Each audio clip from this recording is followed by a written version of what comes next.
Morjesta, morjesta.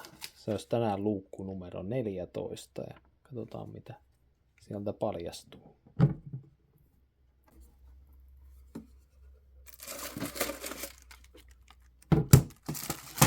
Siinäpä olisi paketillinen tomahawkkeja. Saa kyllä ajassa mennä aika paljon taaksepäin, kun on viimeksi näin pieniä raketteja ampunut. Eihän nääkään nyt pienemmästä päästä.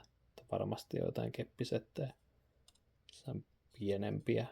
Tämmöisen setin silloin viitti ostaa, kun tää oli sen verran edullinen ja näytti videolla kumminkin ihan kohtalaiselta.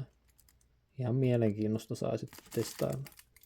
Ja onhan tässä nyt melkein 77 grammaa ja kunhan on ollut 6 € hinta, niin eipä se ole paha ollenkaan.